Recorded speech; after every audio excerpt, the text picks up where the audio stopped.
How are you guys enjoying the new starting soon screen? Want to see how things get better? Oop, hold on. Boom. Boom.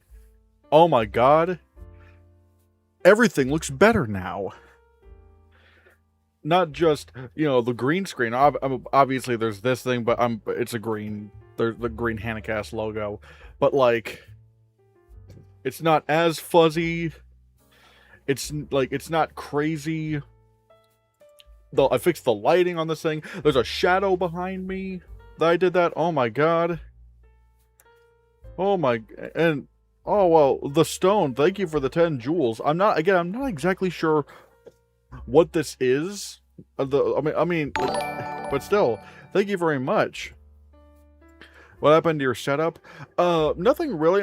It's still the exact same, just kind of bare bones. It's just I fiddled with the software a bit and installed some plugins. So everything is just looking better, to be honest. And it's getting closer to a place where I really want it to be. So I really like that. Actually, maybe I should put the stream goal stuff over here. That's a little bit better. But yeah, everyone, hello, how are you guys? I see a lot of you guys are in chat right now. And, yeah. Hi, Hannahcast. Hi. Hi, Annie Rude. Hi, movie guy. So yeah, man. So yeah, this is neat. And also, my hair is nowhere nearly as frizzy and crazy. It's a little bit more smooth. At least when it comes to, like, the green screening of it all.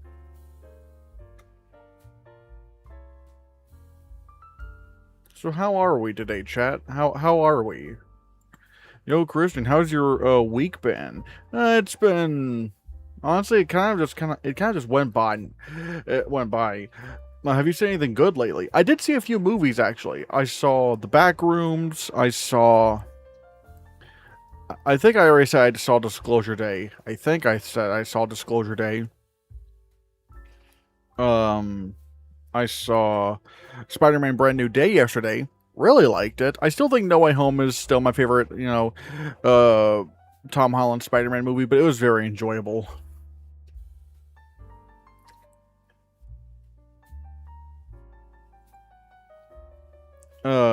Did you see Spider-Man Brand New Day was only 2 million off from breaking Endgame's record for the largest opening weekend? Yeah, worldwide, but it is kind of hard to gauge that because it's kind of like... Because, like, not every movie opens in every market at the same time, so that's why it's a little bit harder to compare worldwide numbers, but still, it's still amazing. Well, and thank you, Kristen, for the, sunshine. Again, I'm not exactly sure how well this translates, but still, thank you. I'm good. I saw The Odyssey yesterday and bought 3 DVD box sets of classic movies. That's why they call you Movie Guy. I mean, really. My weekend day has been very good. Did you adjust your camera settings? Also, what camera do you use? I use a Lumix FZ300, I think that's what it's called.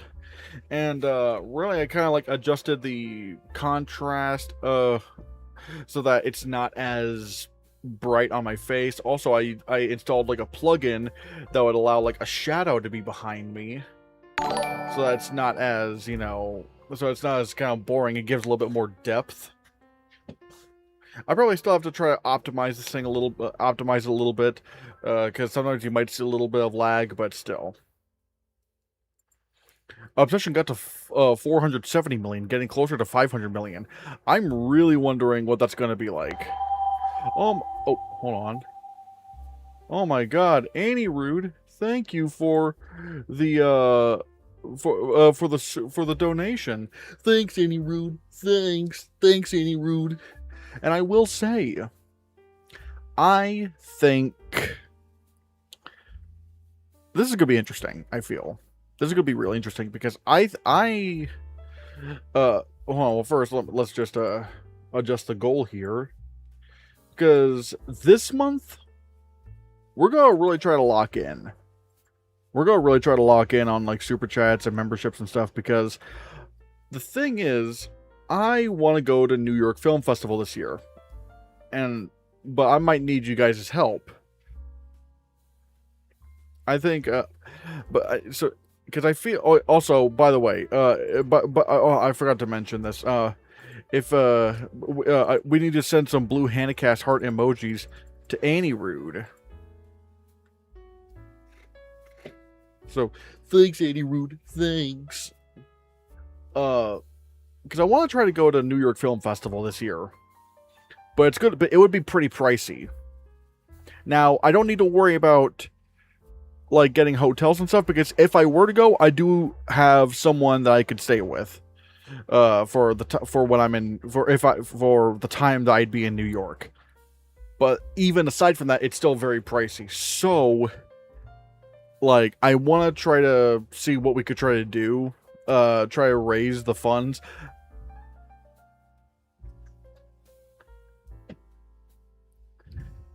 I do like so. Yeah, it is gonna be kind of like a tough thing. Now, like I said, oop.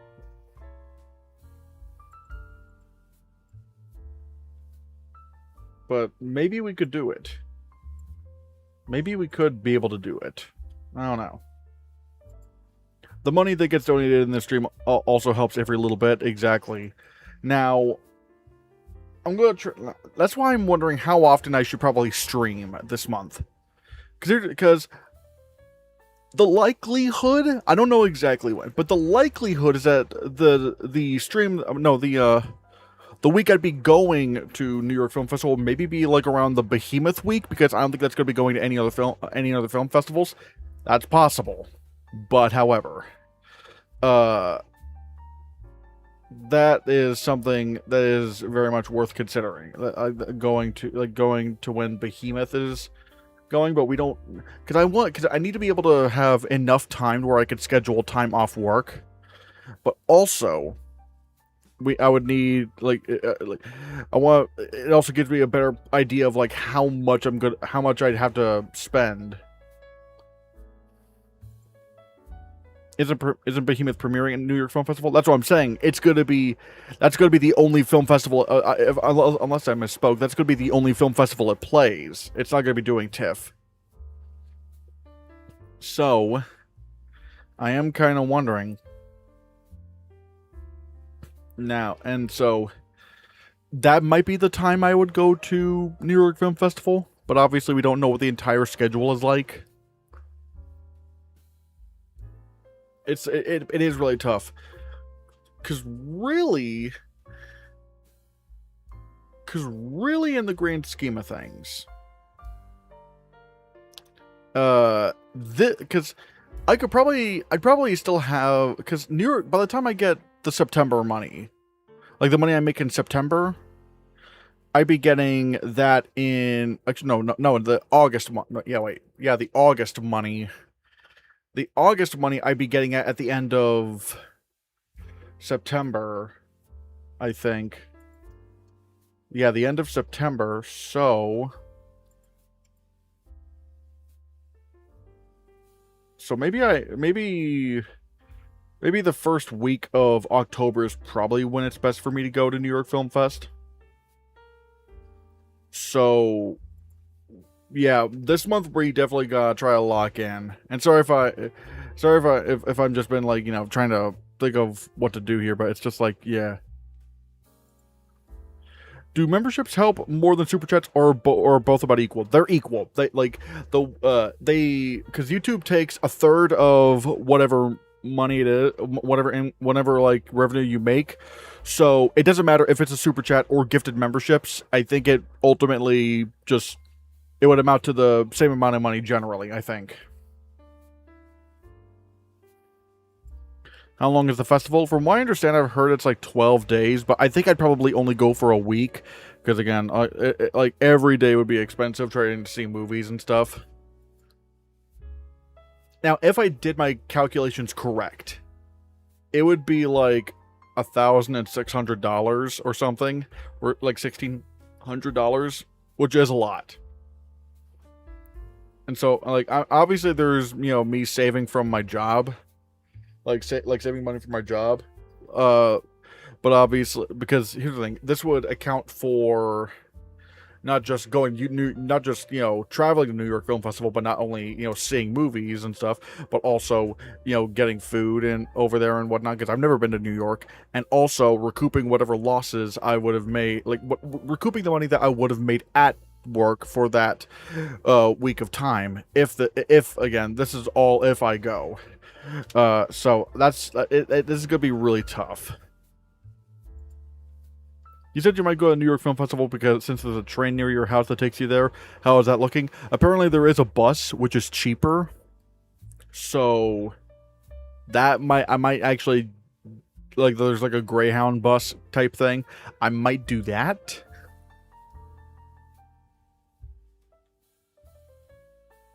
So that's something I probably would try to do.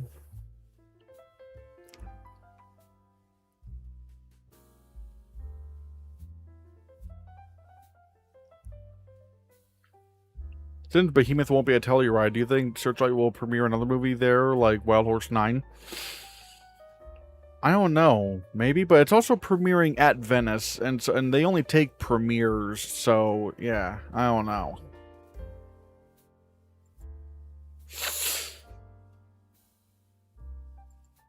Or they could acquire something. That is true. They could acquire something. Because I do have an idea. I do have an idea for a stream. Like, what if I did, like what if, I mean, it'd be like the I don't know what the YouTube equivalent of a subathon would be, but it would be like at least an all weekend thing I would do. It would be so cool if you go to New York Film Festival and take a selfie with Oscar expert brother bro, Matt Neglia, Ben Langford, and everyone else you've collabed with. Hope you can make it there. I would like to make it there. I would like to make it there.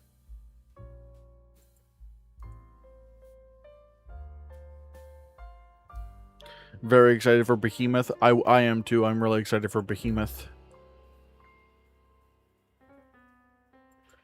What are your opinions on the movies that you most recently saw?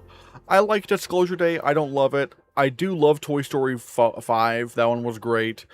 Although I think I already mentioned those, that I saw those. Spider-Man Brand New Day, I really liked that. What other movies did I see recently? Let me check Letterboxd real quick. Oh yeah, Backrooms. I liked Backrooms. And apparently, like, some YouTube channel made a deal with Lionsgate to put La La Land on their channel. I've already seen La La Land a few times, but I recently rewatched it, and it is glorious. You will need to spend money on a hotel or Airbnb, which is expensive unless you find someone who lets you crash on their couch for free. That's the thing.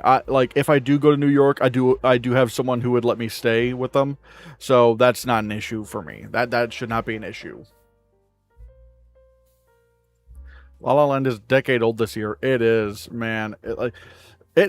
Honestly, when watching the film, it looks like a classic. Like, you could see the film grains and everything. Like, ugh, it looks beautiful.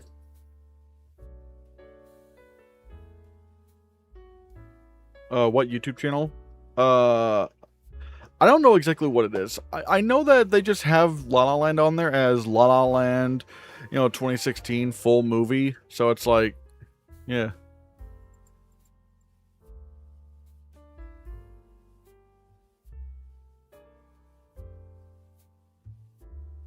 You do need to apply for a New York Film Festival pass, right? Look into that and apply before the deadline so you don't miss it. I would probably apply for like this one pass where like it's like $200, but it would make every ticket like $15. That's what I would try to do. But again, this is where I would I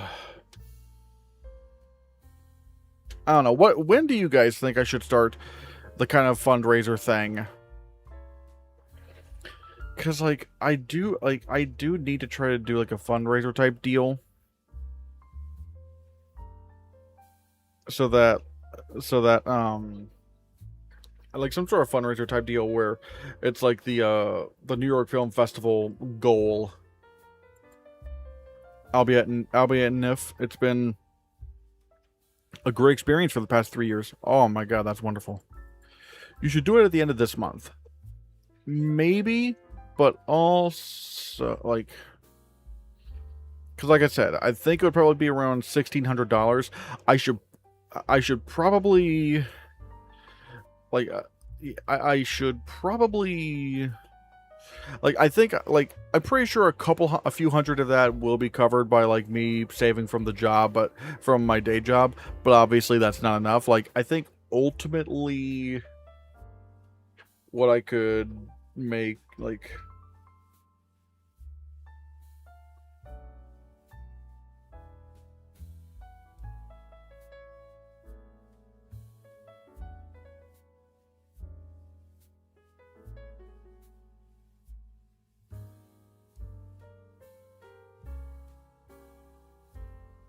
Like, I could probably, like, let's say...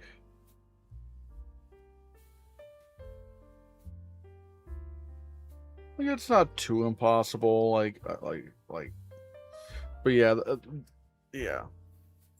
Starts September 25th? Yeah.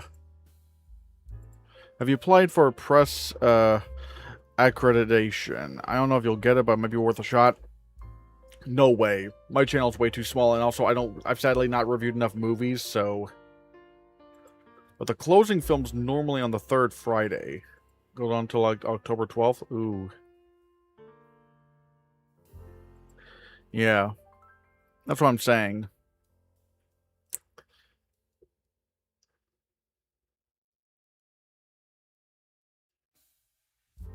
I'll give myself the most amount of time to fundraise. It's less than 2 months.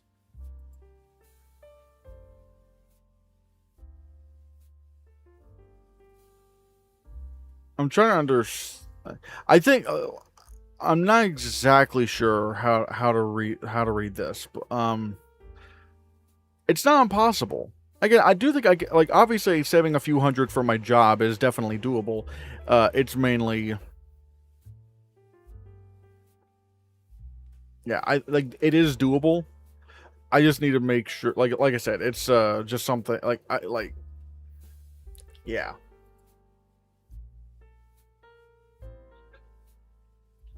They're doing one announcement a week. We'll get a Spotlight Gala this week, then the main slate, Spotlight currents and revivals through the rest of the month. Yeah.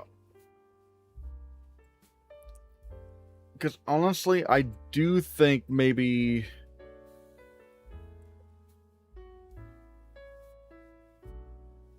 Honestly, I think maybe, especially since Behemoth is premiering on Wednesday, maybe for me, I should try to see if I'd be able to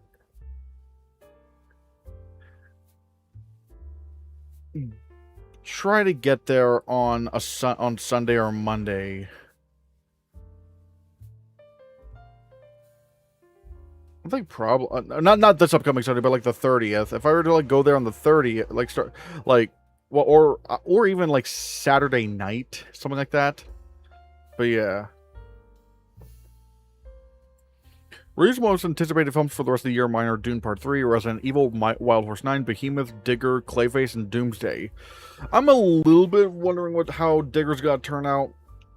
I'm looking forward to Behemoth, but I don't know if it's one of my most anticipated. But other than that, a lot of those are some of my most anticipated films. Yeah. Oh, Wildwood is also another one of mine. I'm really excited for Wildwood. God, Resident Evil looks so cool. Did you see the Wicker makeup contender? Wicker trailer. Yes. Yes, I did see the Wicker trailer. I am predicting that for best makeup and hairstyling. That's the kind of weird shit that the makeup branch loves. They love that weird shit.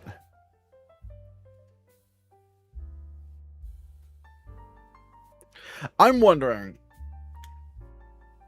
would you guys be fine if, like, below stream goal, I put in, like, if I put in, like, if I put in...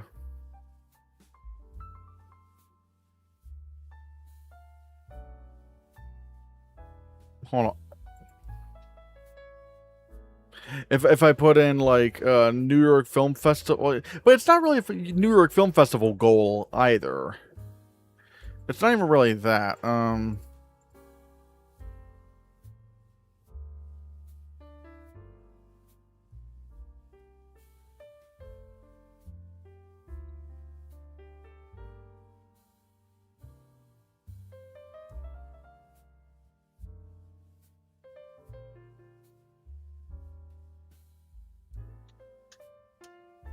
Okay, so I would say either get one of those pre-sale passes that guarantees you tickets and a pre-sale slot, or get the express pass, because they're gonna be tough getting tickets. I think a friend of mine did suggest me getting the express pass, so like where it's like $200, but the tickets end up. But if you do that, the tickets end up being $15. So probably, especially like for like, and which would mean like I'd be able to see like 10 movies and stuff, like probably about 10 movies. Which that's good. I think, especially for the in-demand stuff. Yeah,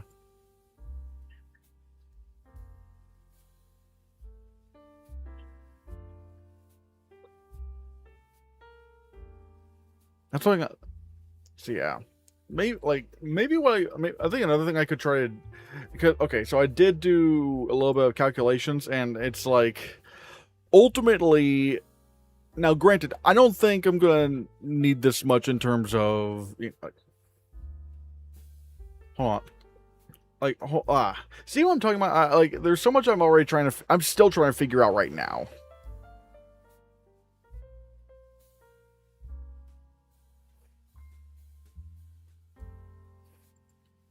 Yep, the Express Pass also significantly reduces the price for the galas. The opening night premiere of the cast normally 125, but you can get that for 15 with the Express Pass.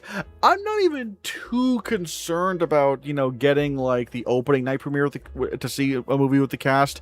Now, I wouldn't mind that, but if I'm going to be honest, I kind of just want to like my main priority is to like see the movies and also, meet up with some friends that live in New York or near New York that are going to be there, meet some mutuals. That's kind of the thing I'm most looking forward to when it comes to uh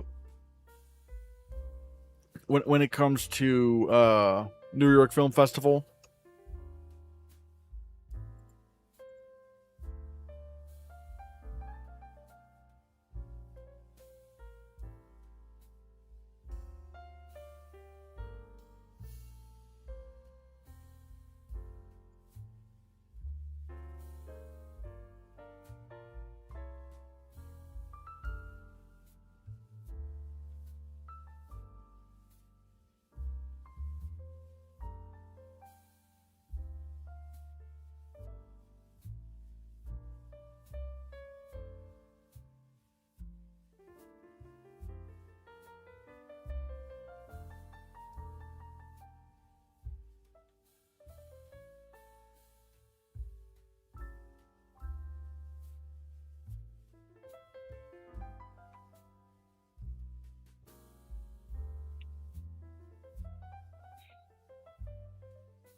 One, two, three, four,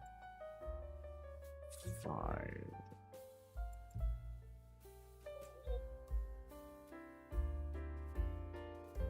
So I don't know. Maybe I'd be able to save up with my job, but again, it is really tough. I still do want yeah. Yeah, that's fair. They also do simultaneous screenings for the gala premieres, except the Spotlight one and at the smaller theaters, which costs 50, but 15 with the Express Pass. Yeah, that's what I'm saying. It's like, now, granted, if I can go to a premiere with the stars, that's sick, awesome. But I just like I said, I'm more concerned with like seeing the movies and meeting up with mutuals because that's kind of what I want to try to see. Do you think Fatherland or Fjord will go to TIFF? I would expect both of them. Yeah. That'd be interesting. Guys, I think we all forgot about the Critics' Choice Super Awards. The only thing that kind of surprised me about them was that One Battle After Another was not nominated as an action film. Strange. That is rather strange to me. Not an action film. Maybe you can fundraise about half the money you need for New York Film Festival. Perhaps.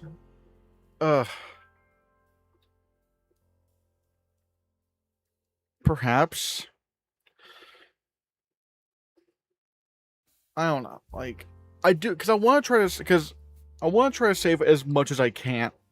I want to try to make, like, fundraise as much as I can. I mean, regardless, it's all kind of coming back onto the channel anyway with, content. Now, you're probably not going to get, like, full videos like this on the channel. Like when I'm at New York, because I don't really have a laptop. I just have this desktop right here. So a lot of it would have to be, like, on the phone. Like phone stuff. But if but if I have, special, special little cameos from people, then, I mean, that might, maybe. It's just like, it's just really tough, Also, I would say probably target a certain period of the fest. It's gonna be incredibly expensive to stay the entire fest. So if you could block out 4 or 5 days you want to go, you'll probably get to cover. That's what I'm saying. Like probably about a week or so. I probably take a week to like a week off work to do the whole New York thing. Did you see the BAFTA noms are thankfully before the Oscar noms this year? Yeah, I did. Thankfully. Ooh, that's good.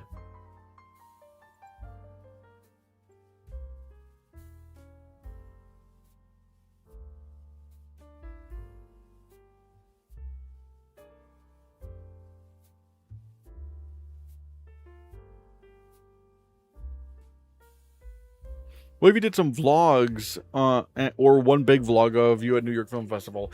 It probably would be like kind of smaller videos, for example, I just bring the phone and, whenever I talk about some of the reviews and stuff, they probably won't be like, big stuff, but, luckily there is like the YouTube Create app. I could just use that. Or hell, maybe whoever I'm staying with might let me use, a computer or something to edit my videos on. I don't know. I mean, regardless, it's like it shouldn't be too it shouldn't be too bad. I think I probably could like just bring this as well, because this microphone is just like, it's a USB mic. It's very portable and it's also just very good quality, so that's easy.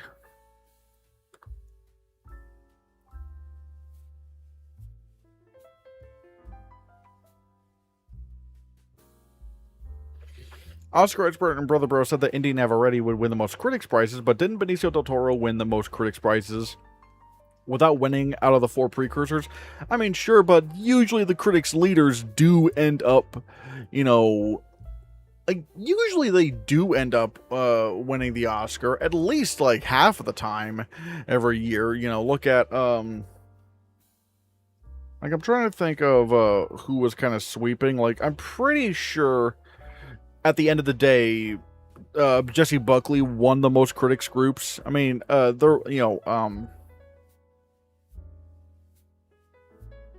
Rose Byrne was in second place, but ultimately Jesse Buckley still had the most.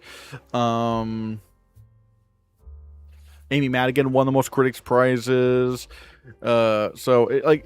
Usually it's still like that kind of usually if you're winning the most critics prizes, you can still, like, it's not bad. Like, it's not a bad omen to say that. Yeah, you know what I mean. The other great thing about NIF is that all the theaters are in the same vicinity, so you can go from one theater to the other, making tight cutoffs without much difficulty. True. To be fair, I have never been to New York, and I'm bad with addresses and directions and stuff, but luckily, if I'm with a friend who's in New York, they can definitely show me where to go. I think Rose Byrne had the most critics wins and Critics' Choice happened. Maybe, I think. But at the end of the day, it still was Jesse Buckley at the end of the day.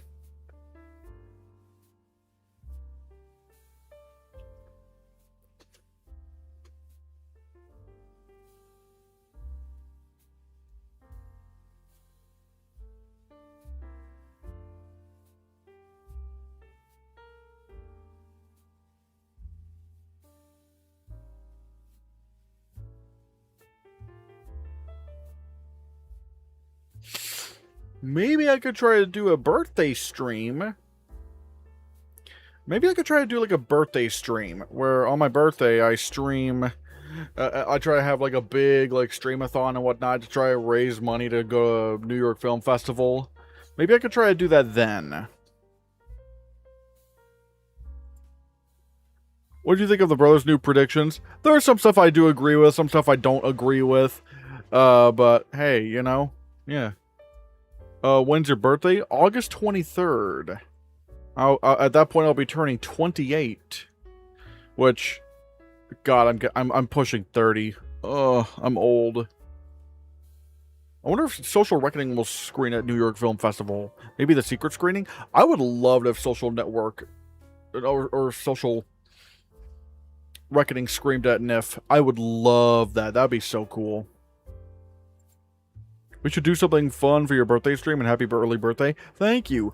Maybe I should try to do the fundraiser then.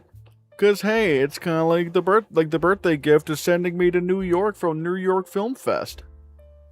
Maybe I could try something like that.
Oh, shit.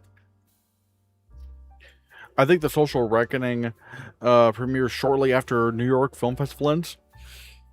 Perhaps. Pamela Anderson was nominated for Best Actress in an Action Film for Naked Gun, but Liam Neeson wasn't. Strange.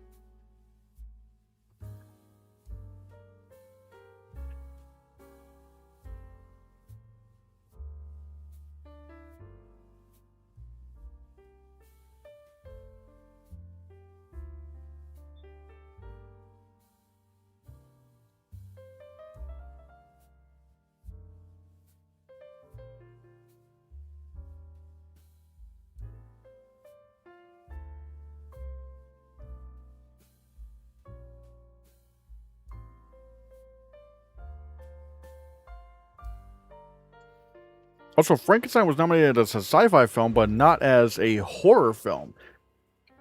Strange. That is strange.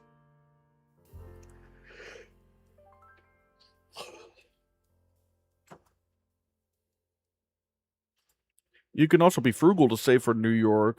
Don't eat out unless it's McDonald's dollar meal. Don't buy popcorn in theater, but only essentials is cheap brands. I don't think I'm gonna just starve myself of any enjoyment until New York Film Festival.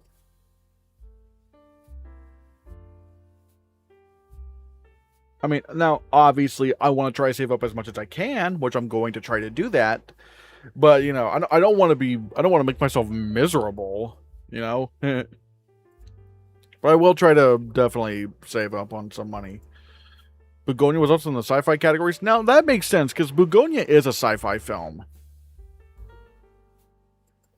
Don't starve, but don't buy expensive steaks and stuff. Yeah, I didn't even really do that already. I'm gonna be honest, I'm not the biggest steak guy. I don't know, maybe I've just had not enough good steaks, but I don't like the fat. The fat is, ugh. I don't know. Also, in one stream, I asked whether you'd vote for The Social Network or The Artist for Best Picture, not knowing that The Artist won the year after The Social Network and The King's Speech. I'll have to ask. The Social Network or The King's Speech for Best Picture? See, this is interesting. For me, they're both 10 out of 10 movies. So I can't complain either way. If I have to choose between the two, maybe the Social Network, but I'm not gonna complain over the King's Speech because I love that movie. But even then, I actually think I would have voted for Inception over both of them. So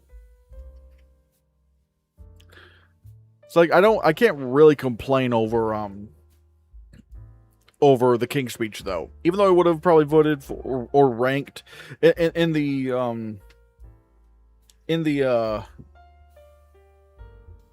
what's the word I'm looking for?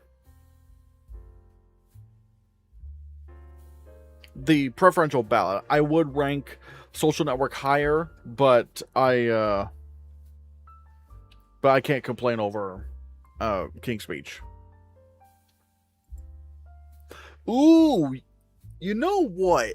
Maybe one thing we could do on my birthday stream is watch the very first, is like do a watch party of the very first Best Picture winner, Wings, which is in the public domain. So I could literally just have it up on screen and we just watch it. Do you think that'd be a good idea? If we just like, if one of the things we did on the birthday stream / New York Festival fundraiser would be to watch the first ever Best Picture winner, Wings? I think we could do that.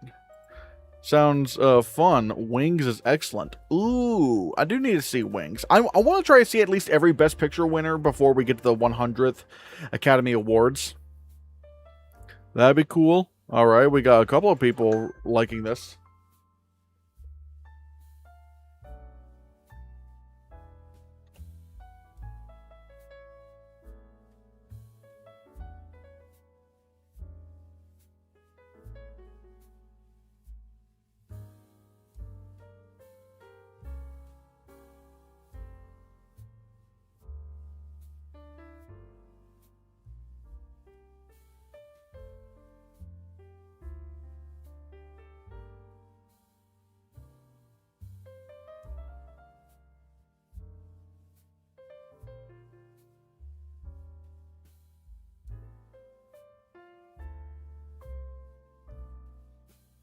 Ooh, where will we find it though? Also, maybe we can look back on your older videos too. If it's in the public domain, I think it's probably just on YouTube. You know, I think if it's, you know, in the public domain, like theoretically, since it's in the public domain, I could theoretically just upload Wings myself on my YouTube channel. I could technically do that.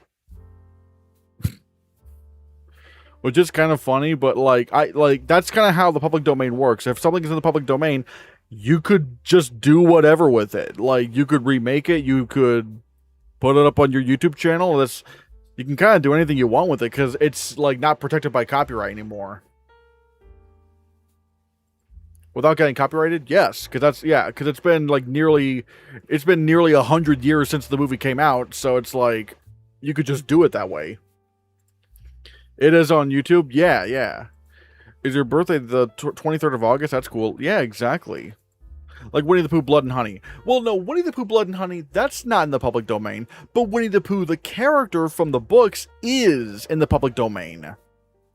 Like, the reason why they were able to make Winnie the Pooh, Blood and Honey was because the character Winnie the Pooh from the books,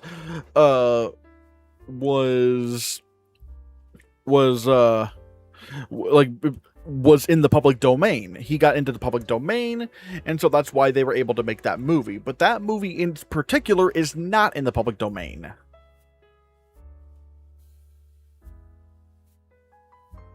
The invite getting Best Picture and a few noms would be the biggest comeback for Olivia Wilde after Don't Worry, Darling. Probably. It is on YouTube. I watched it here. Yeah, that's what I'm saying. I could theoretically fucking freeboot Wings. Although, to be fair, I guess morally it wouldn't be bad because I'm pretty sure everyone who made that movie's dead now. But also it's in the public domain. I don't know. It's just kind of funny. Hello, Nick Rudo. Hello. Maybe I could... I don't know. Another thing I just realized. Do you think I should probably make streams maybe more frequent this time? Maybe I should make... Do you think I should try to do, like, streams at least twice a week? Like, public streams twice a week? So that, you know... So that we potentially be able to get more of the super chats and memberships. Which, by the way, I want to try to see if we can hit 10 memberships and 5 super chats today. If anyone is inclined and able to do so, please do so. It would really help the channel, and it would help me go to New York Film Festival later this later this year. Might be a good idea. All right, I might try to do that. I might try to schedule like at least 2 public streams a month. I have the invite getting best picture, adapted screenplay, lead actress, supporting actress, and editing. I have not seen the invite yet, so I cannot say if it would get best picture, but we'll have to see. Apparently, a lot of ladies fainted at Gary Cooper's death in Wings. He's only there for less than a minute, and he dies in the same scene he's introduced. Well, don't spoil Wings. I mean, granted, I've not seen it, but still. God, think about that. Wait. Next year, think about that. Not this upcoming Oscars, but the Oscars after that will be the 100th Academy Awards. Movie Guy with the 20 gifted memberships? What the hell? Oh my god. Big preach, everybody. Give Movie Guy a ton of blue Hannahcast heart emojis. Oh my god. Thanks, Movie Guy. Thanks, Movie Guy. Okay, that's definitely gonna help. That's that is definitely helping right. Oh my god. See, this makes me think maybe we could be able to hit that goal by the end of the month. Man, thank you so much, man. That really helps. Maya Love got a membership. Annie Rude got a membership. VC Creative Art got a membership. TJ got a membership. Aria the Inventor got a membership. Cupid Uploads got a membership. Doom Toxic Yuri in my veins. Van Danken got a membership. The Magnificent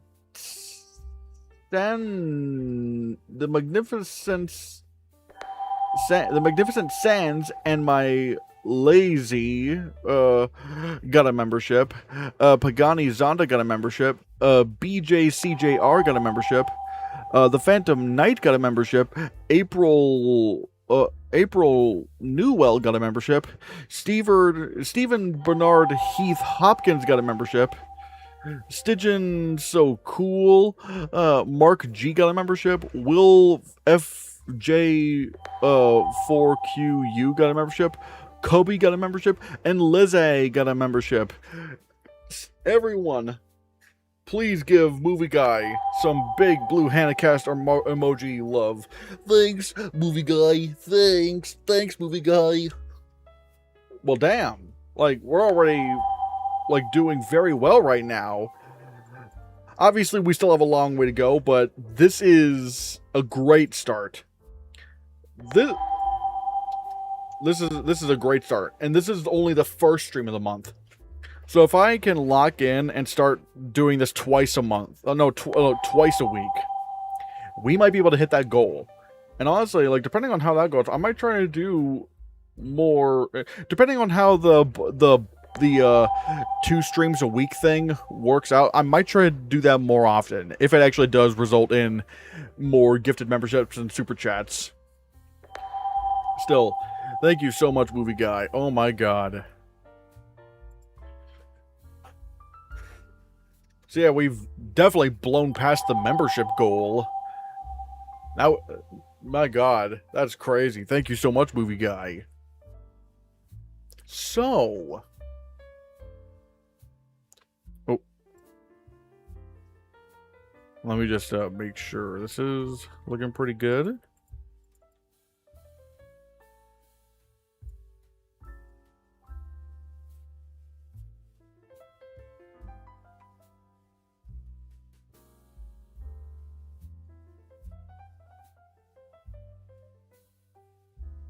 All right. So, what? By the way, I got, like I said, by the way, I got some more. I will say, I do have like a new cool thing for like, you know, pulling out reaction videos and stuff. Hold on, let me just, even though,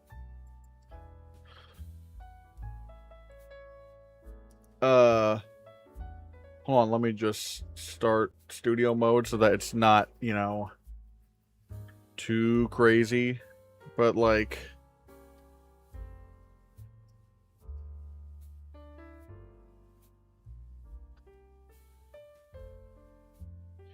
what do you guys think of this?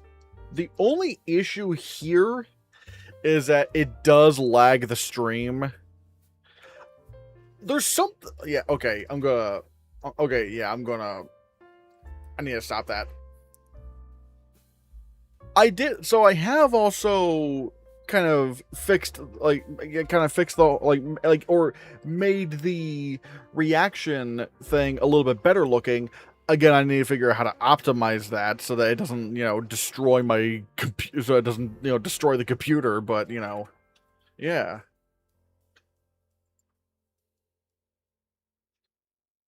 Uh-oh.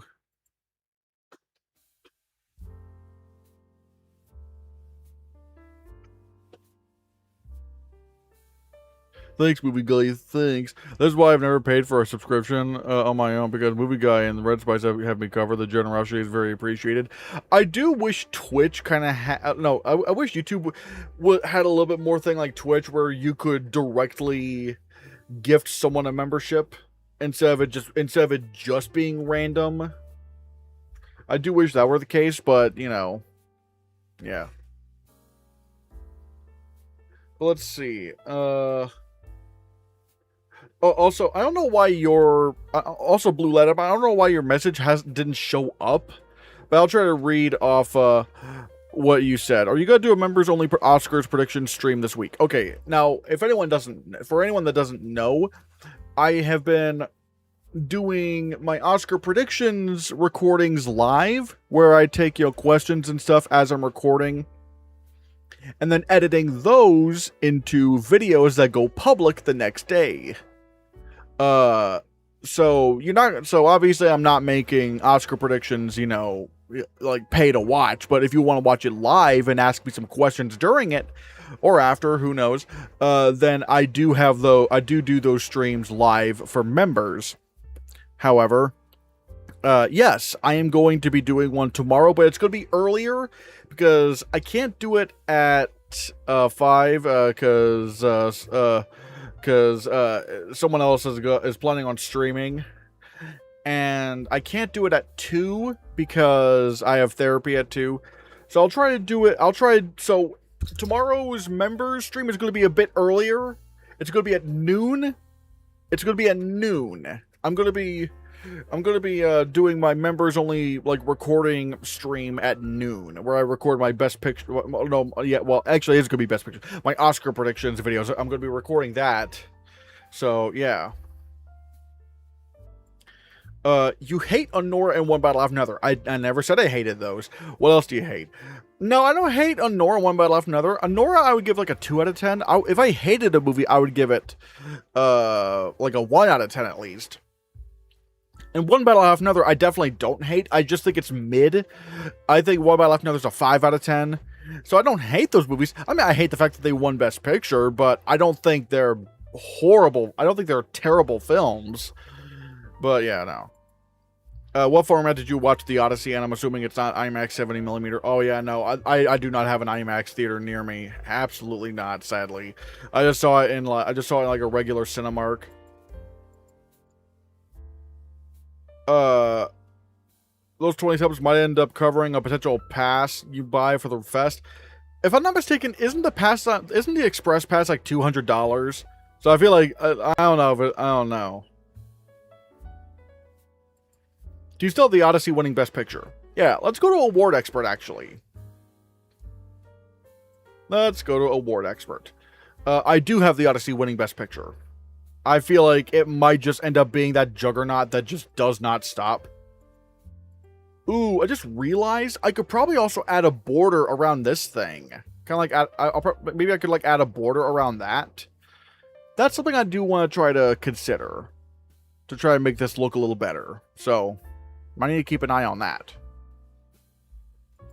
I hate Gosford Park and its stupid best original screenplay win over Memento and the Royal Tenenbaums. Oh wow, I have not seen Gosford Park. Out of like the modern best, like out of the modern like Oscar wins, what was the one I hated the most? The one where I was like, oh my god, are we okay? Well, okay, I'm not gonna lie. Okay, like Tenet, I didn't really want to win best visual effects. Well, don't get me wrong, it's a great movie, but even for 2020 standards, I feel like The Midnight Sky clearly should have won. Godzilla Minus One, I did not want that to win best visual effects over The Creator, but it's like, I think maybe the Oscar win I hated most was, honestly, probably Honora winning best film editing, because that just, that was so obviously just done to give Sean Baker 4 Oscars. Like, there was nothing that spectacular about the editing. It was clearly not. They just did it because they loved the movie. They wanted to give it, like, because it won Best Picture, and they just wanted to give Sean Baker 4 Oscars. Like, oh my god, I hated that. I hated Honora winning editing. That was just so. Like, because I could just see right through that. I like the idea of Jamie Lee Curtis winning an Oscar, but for Everything Ever All at Once, I didn't like that win, but like I could live with it. Honestly, I'm kind like, in a weird way, I'm kind of more pissed off that Sean Penn won for One Battle After Another. I don't know. I think it is because like I just don't like Sean Penn as a person because he's transphobic. Whereas at least with Jamie Lee Curtis, she's the exact opposite of transphobic, so that's good. But like, even though she has issues as well, but I don't know, man.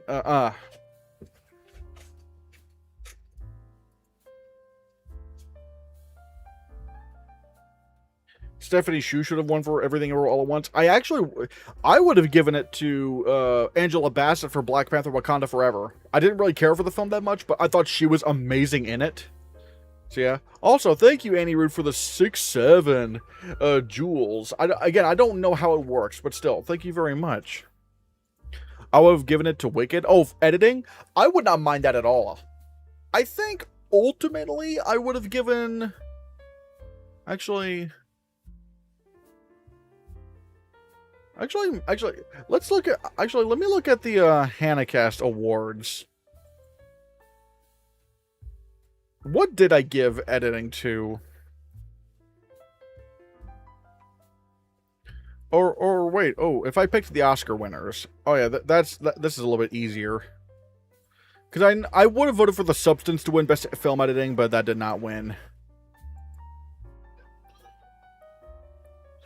What did I give film editing to?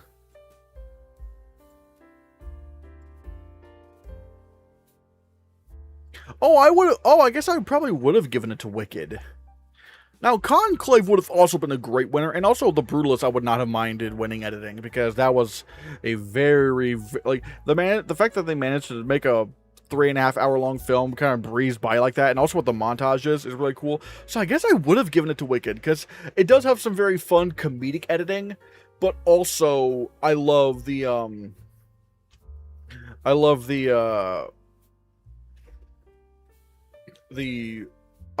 the really fun, like not only the fun comedic editing, but also the way it just like kind of just lengthens the run, lengthen some of the sequences, like the like the final sequence, like with Defying Gravity, like dun dun dun dun dun dun dun dun dun, like right before she goes unlimited, and like everything would just kind of slowly build up. Like, that's partly editing, and I thought the way that was done was so perfect. It was like really perfectly paced. So I really liked that.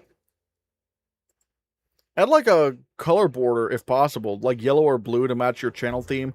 The reason why I would probably do like white is because it stands out even more, but maybe green? Maybe I could try to do green? I don't know where yellow came from, because like green's usually my kind of color. Like greens and green and blue. What are the worst acting nominations this decade? Well, again, I didn't really care for Sean Penn getting nominated. It's not really his performance. Well, it's granted, I will admit, it's not really his performance. His performance is good, but I just don't like Sean Penn. That's the only narrative I will fall for, is if someone's a bad person. No, I really do not. And I guess also the same thing can be said about Carla Sofia Gascon, which is so sad because before the stuff came out about her, I actually thought, like, you know, I was like, you know, hey, I would actually not mind if she won. I thought she was great. But then the stuff did come out about her, and I was like, oh no. Oh. And so I can't support that nomination anymore, which sucks. Because she was really good in the movie. Just, ugh.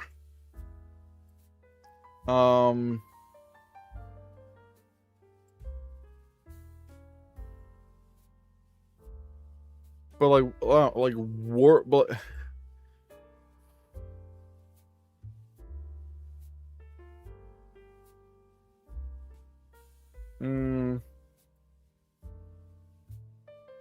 like, okay, the worst acting nominations. Did your heart break when you heard about the stuff about Carla Sofia Gascon? It did, actually, because again, she probably would have gotten my vote to win.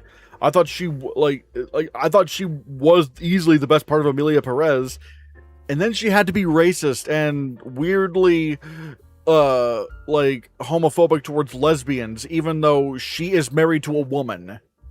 Like, lady, like, what are you talking? You're talking about yourself. Like, why? Like, it doesn't make any sense. But yeah, that did break my heart. I was like, fuck. It's let's see. I'm just kind of looking through like the last place of like nominees.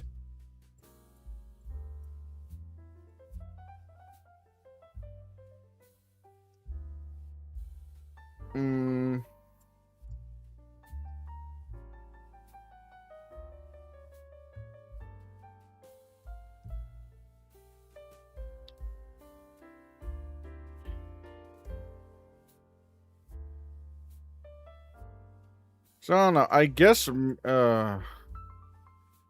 maybe the worst acting nominee might be Carla Sofia.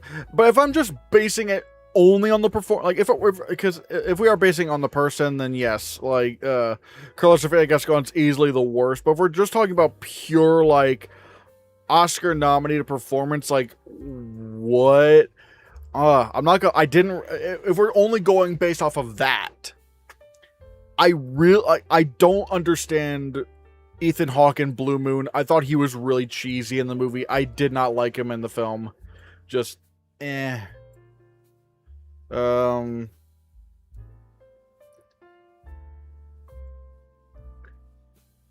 me look. I'm trying to think, like, I like Mark Ruffalo and a lot of other things, but he kind of annoyed me in Poor Things. Like, Bella. It's like, oh god. So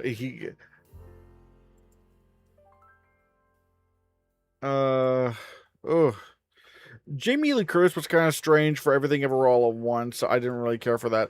I'm not gonna like Cate Blanchett. I never really understood why everyone wanted her to win, because it's like, she's good, but she's not amazing in the film. But again, like she's not as bad as some of the other performances. So if I'm just going off of just pure performance and not basing it on the person whatsoever, then like I guess the worst acting nominee this decade might actually be Ethan Hawke for Blue Moon. I just I just did. It's either him or Mark Ruffalo for Poor Things. I just thought both these two were very annoying in their movies. Maybe Mark. Actually, no. I'll probably say Ethan Hawke is worse because at least you can make an argument that with Mark Ruffalo, like, he's meant to be kooky in a kooky world. All right. Like, I don't think it works even in that film, even in the context of that film. But like with Ethan Hawke, you're supposed to take him seriously. You're supposed, but he's just like this, all right. He kind of sounds like Heath Ledger's Joker a little bit, but I'm just gonna talk about, a girl that I like, and just talk about, some sort of vague poetry type thing, and then make a toast and something. Hey, play that music over there. Huh. Oh, look, someone just came in. I'm gonna tell them a story, and just rinse and repeat, rinse and repeat, rinse and repeat, rinse and repeat. As you can tell, I don't like Blue Moon. It's a very, very repetitive film. I got annoyed real fast. Anyways, Anora film editing is one of the worst Oscar wins, along with Bohemian Rhapsody. I will say, I don't mind Bohemian Rhapsody winning film editing. Would that have been my overall choice? No. I wish Spider-Verse got in, or whatever. Or maybe even Hereditary. But at least you can see why Bohemian Rhapsody won film editing. At least you can see why it won. There's a lot of editing in that movie. Maybe you don't think the editing's all that amazing. I personally do.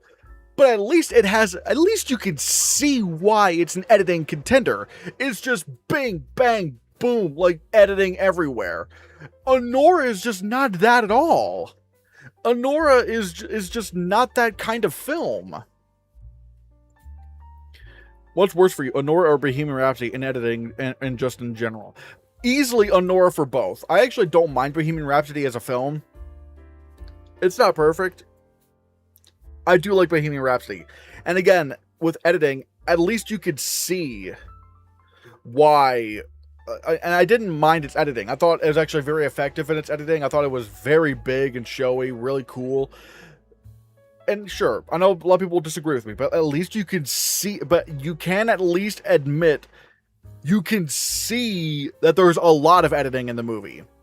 Whereas Anora, it just doesn't feel like an editing film. Do you have Indy Neveretti in lead or supporting? I think lead. I think she's going to be pushed in lead. Anora felt like being in a roller coaster ride, hence the editing win. I didn't feel that. It just kind of felt like the editing of like any kind of A24 neon film, which I know is almost kind of a cliche thing to say, but it's like I just wasn't really that impressed. Many people were predicting Conclave to win editing. I predicted Conclave to win editing. I did that. Me. Once again, what's not so special about Anora winning besides the fact that they gave Sean Baker an Oscar, and the film another Oscar? Wait, what's not so special about Anora winning editing? Well, again, I just don't feel like it just does not ring to me as anything special in terms of editing. I don't like Everything Everywhere All at Once, alright? I don't really like that film. But again, I can see why it won film.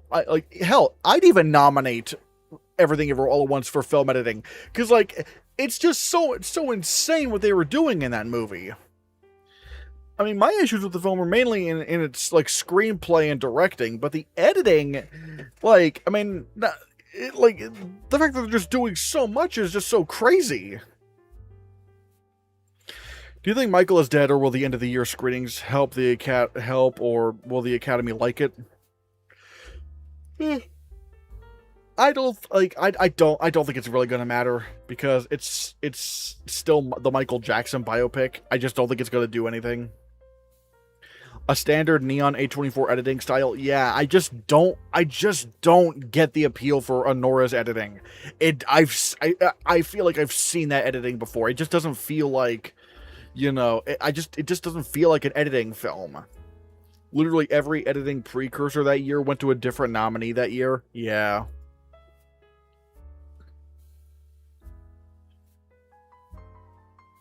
I guess you're saying that Cate Blanchett was good enough for the role, but not an Oscar-worthy performance. Yeah, that's what I'm saying. Cate Blanchett, she's good in Tar.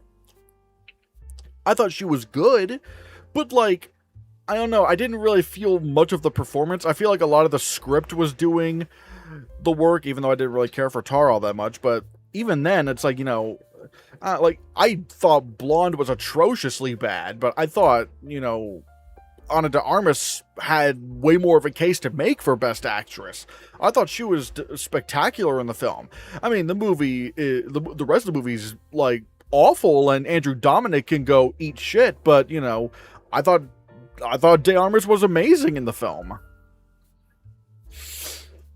Dench getting an over Belf was baffling in my opinion. Neither one really stood out to me. If I'm going to be honest, I didn't really think any of them stood out. But I don't know. What were your favorite acting nominations of the past few years? Ooh, this is fun. My favorite acting nominations. Well, I know... Ooh, hold on. I know Brendan Fraser winning, like love that. Brendan Fraser and Anthony Hopkins. Those are like two of some of the. Those might be like the two best winners this decade. Oh my god, those were wonderful. Oh my god, Daniel Kaluuya was amazing in Judas and the Black Messiah. I have not seen that in a while though. Honestly, I'm not gonna lie. I probably.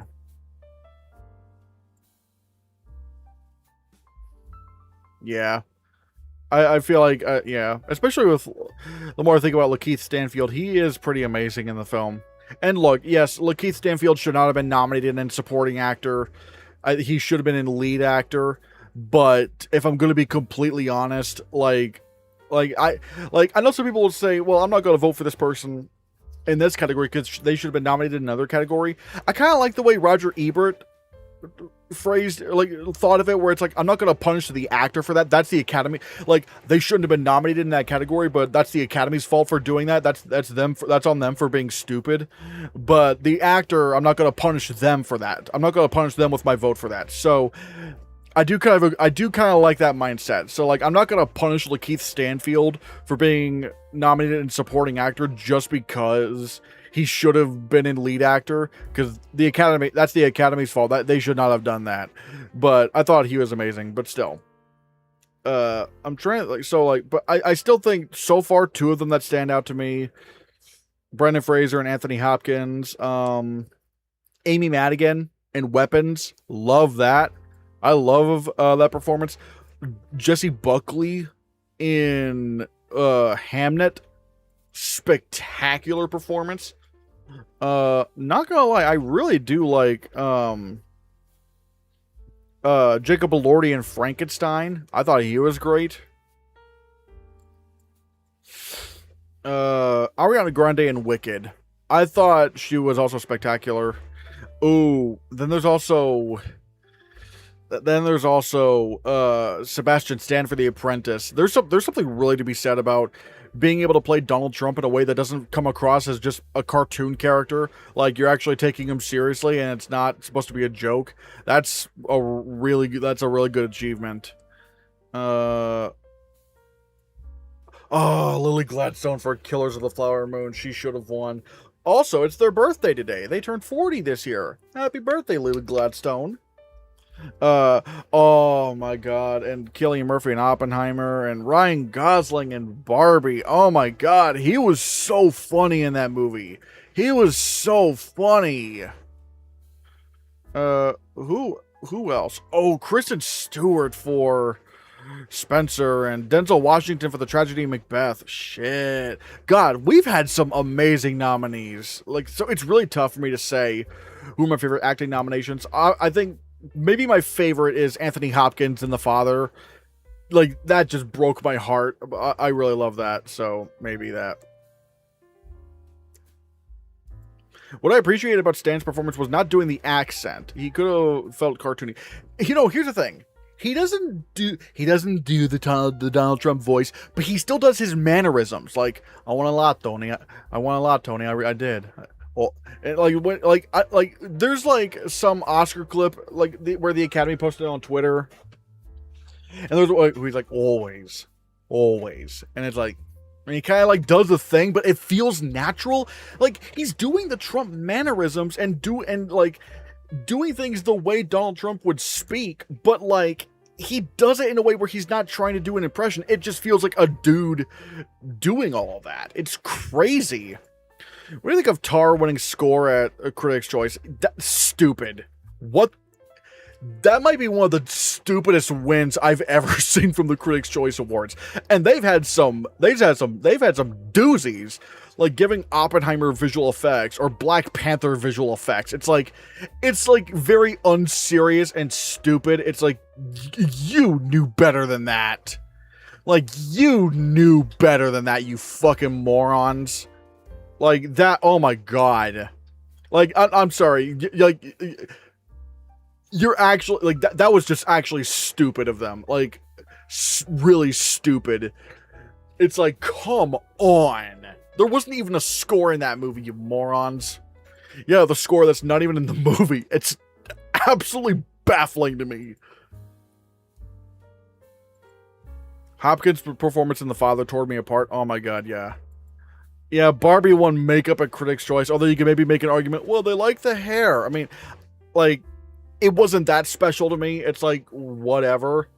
Don't get me wrong, I love Barbie, but winning makeup and hairstyle, like, come on. Again, silly. Absolutely silly. Like, that was ridiculous.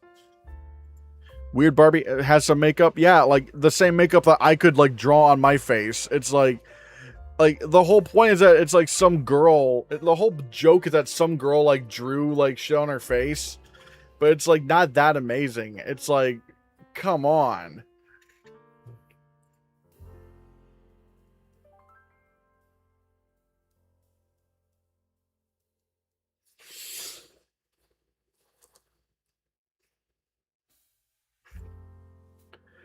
It would be funny if Tom Cruise pulled a Bozeman Moore, winning Critics' Globes and SAG, but losing the Oscar to Andrew Scott because he randomly won BAFTA. I'm not gonna lie, I'm kind of feeling a similar thing might happen, except it's between Tom Cruise and Matt Damon. Because right now, I kind of think Matt Damon... Although I think Matt Damon would win SAG and BAFTA. I think Tom Cruise wins I think Matt Damon wins Drama Globe, and I think Tom Cruise wins Comedy Globe. Tom Cruise wins Critics' Choice, but then Matt Damon goes on to win SAG and BAFTA. Poor Things or Maestro for makeup? Honestly, Maestro. I probably wouldn't even nominate Poor Things. I mean, of the short list that we had, I guess I would have to nominate Poor Things, but like, if I had like free reign, there are other films I would have done makeup over than Poor Things. So yeah, I would easily kind of give it to Maestro in that regard. Although Guardians of the Galaxy Volume 3 should have been nominated, but sadly it wasn't because the world hates me.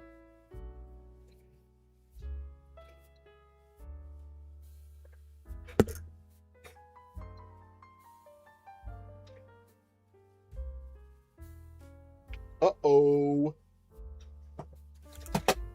Uh-oh.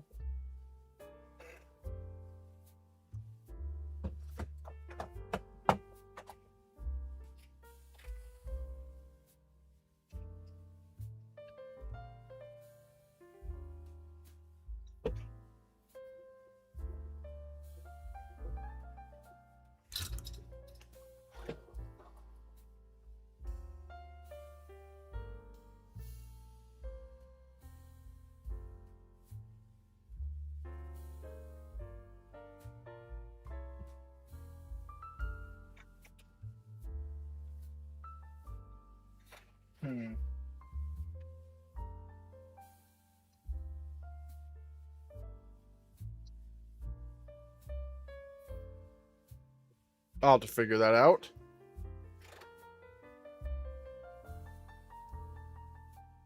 I feel like at this point, split makeup and hairstyling into two different categories, or just have makeup alone and no hairstyling. I mean, I don't know if that's necessary. I don't know if that's really completely necessary to do, but like, I don't know. I feel like it's kind of, I feel like it's good the way it is. I mean, I get it. Like, there is more to makeup and hairstyling than just, there is more to, makeup and hairstyling than just makeup. But to be fair, hairstyling doesn't really, even in terms of, even in terms of the makeup, or like the hairstyling stuff in Barbie, even that, like, there were other movies that had more impressive hairstyling, in my opinion. Remember when they tried to cut off Hamaguchi's speech after 1 minute? I don't remember that. That's crazy, actually. What?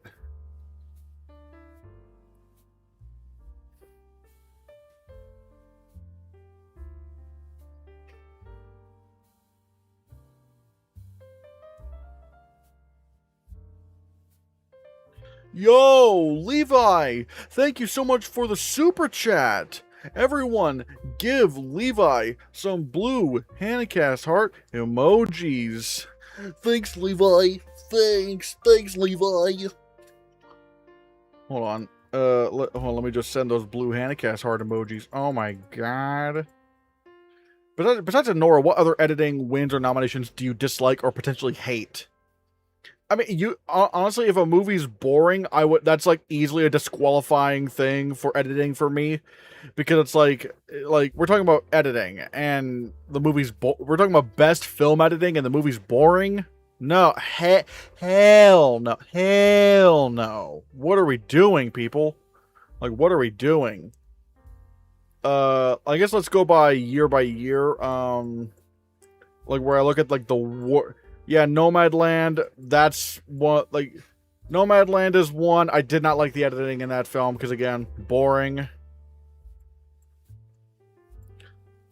Don't Look Up was not badly edited. It just so happens to be 5th place that year.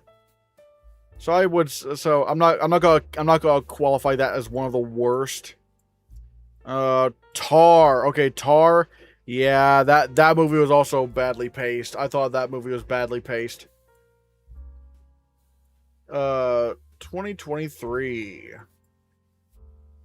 Poor Things. Okay, yeah, another really dull film.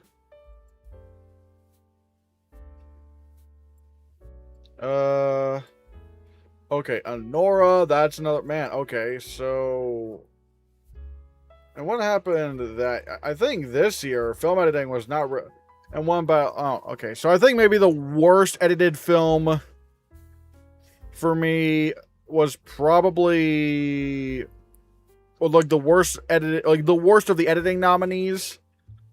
For maybe the worst was Tar. Like Tar was probably maybe that's the worst, because it's just a very dull film. I mean, granted, there is also Nomadland, and that movie kind of meanders, but it's like, I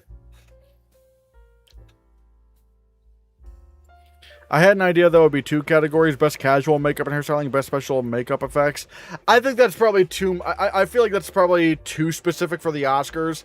I don't, like, I think it's fine the way it is. I don't know. I feel like we're just getting a little bit too broad, or no, not too broad, too specific. I think that's something we don't really need.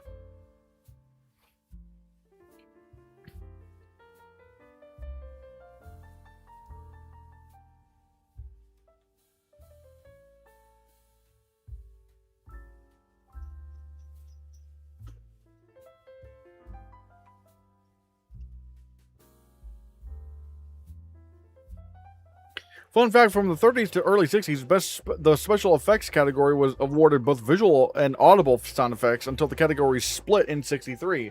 Oh, yeah. That is rather strange. I mean, I'm glad that they did split, because, like, there is something very different between, like, visual effects and, like, and sound. Like, there's something very different about that. Let me look at this. Ooh, okay. Actually.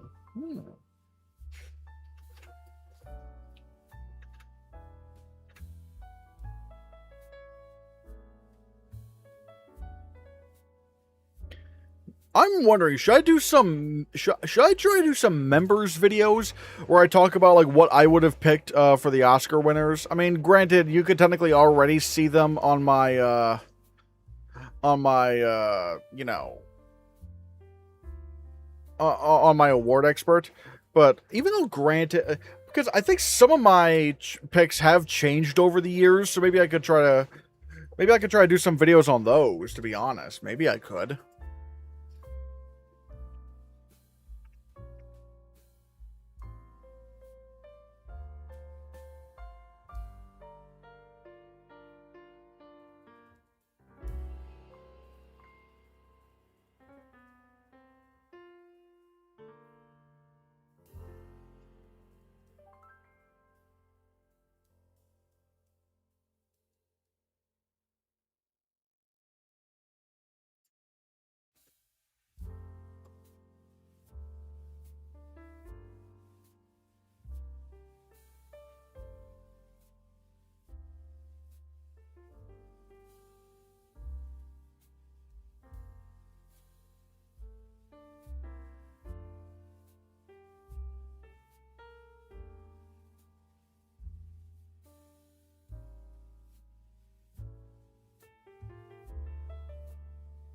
I would enjoy videos like that. Ooh. Have you considered doing viewer-suggested reviews where we suggest a movie and then you make a video reviewing it? I probably should have been doing that. Like, I did that initially. Maybe I need to try to bring that back. I think so maybe I should. So maybe I should try to just do something like that. Or maybe even, like, what... here, okay, movie guy, I'm wondering. Should I do that, or should I do a stream for that? Or should I make those, like, member streams? Because I like the more, like, dialogue discussion type thing. Although, if I'm not... although, I'm trying to think if, like, somebody, like... I'm trying to remember if, like, somebody just said that they weren't interested in that during one of my streams and it kind of bummed me out. I don't know. I'm still in need for a best musical supervision category. Ooh.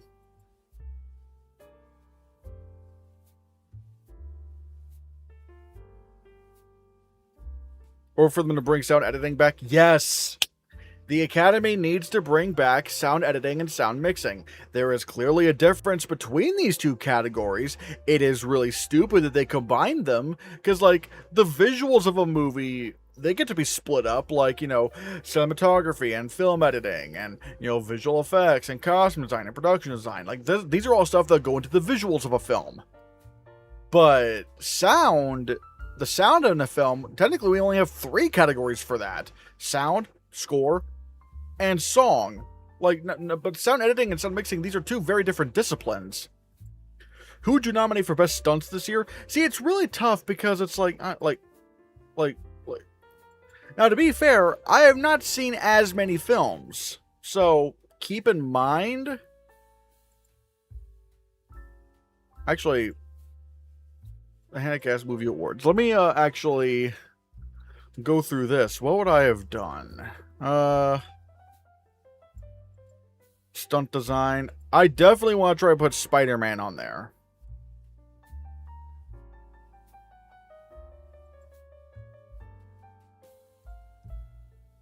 Because Spider-Man Brand New Day had some excellent stunts.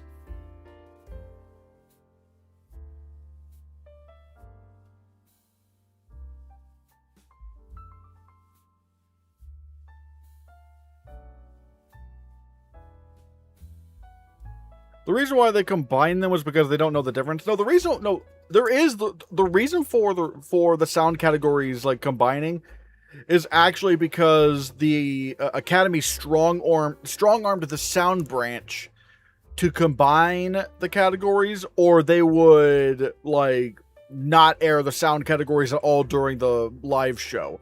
And then they ended up doing that the very next year, so it's like they kind of backstabbed them anyway. So it was all just for ratings. It was all just because, oh, the audience doesn't care about that, but who gives a fuck what the audience thinks? Who cares? This isn't about the audience, it's about the movies. It's about the awards. That's what it should be about. What is the clear difference between sound mixing and editing? Sound editing is the creation of the sounds, and sound mixing is how they're kind of mixed together. You know, for example, you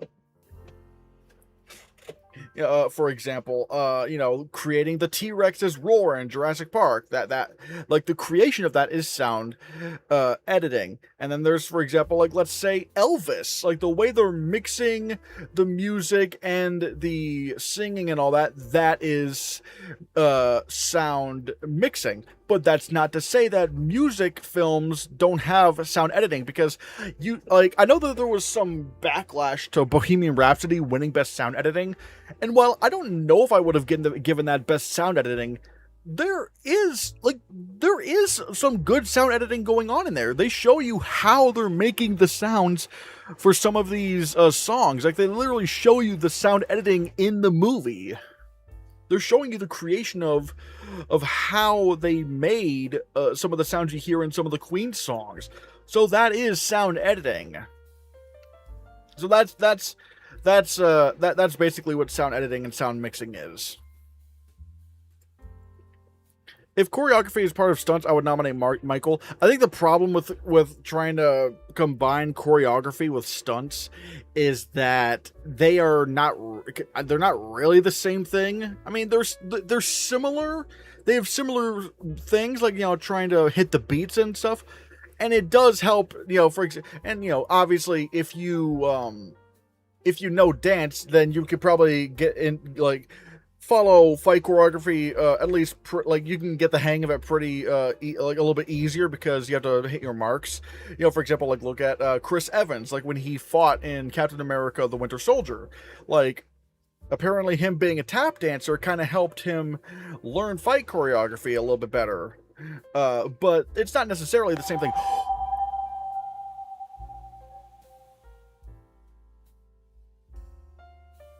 Movie guy.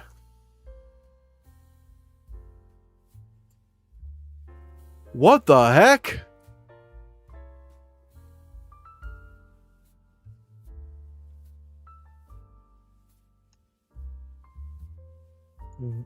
What the hell? That's $100. I mean, obviously, yeah. Like you do have to account for like the fucking you know, the disparate, like the difference between, you know, Canadian currency and American currency. But holy, that is still over $100. What the heck, movie guy? What? You're insane. What? Holy shit. Everyone, give movie guy some blue Hannahcast heart emojis. Thanks, movie guy. Thanks. Like, what the hell? That's crazy. My god, thank you so much, movie guy. This is probably gonna be the best month yet for the channel. I guarantee this. It's gonna be the best month. Holy shit. Thank you so much, movie guy. Oh my god. What movies are you most hoping will be at TIFF? What am I most hoping will be at TIFF? Oh, I'm not gonna be going to TIFF, but Wild Horse 9, I hope that goes to TIFF. I'm trying to think of like what, because I don't know if everything's been announced for TIFF. I don't know if everything's been announced for TIFF. But, you know, I'm not exact. Oh, wait. Uh-oh.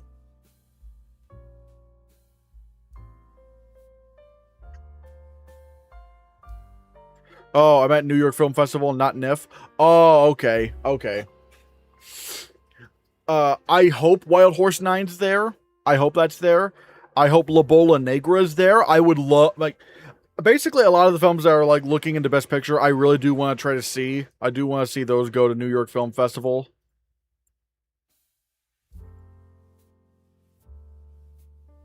Trying to think, like, what, like...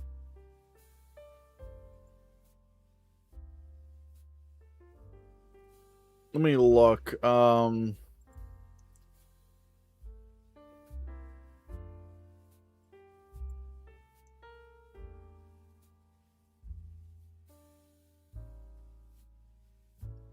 Okay, so it's gonna be...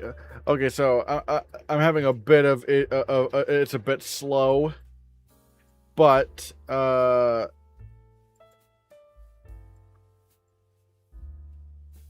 okay, let's see. So yeah, Wild Horse 9, La Bola Negra. I hope that's there. I don't think Dune Part 3 is gonna be there, because like that's gonna be coming out in December. I would love if The Social Reckoning got into New York Film Festival. I want to see that happen.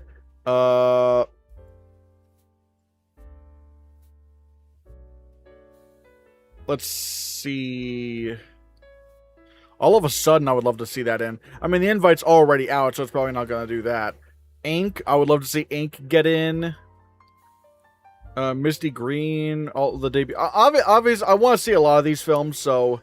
Yeah, some of those, but still, holy shit! Still, thank you, movie guy, so much. Thank you so much for that super chat. That is insane. You're crazy, movie guy. Oh my god. Oh yeah, I forgot to update the super chat tally. It's at 2 or 3 now. I could actually check and see what it is right now. Actually, 1, 2, 3. So it is at 3.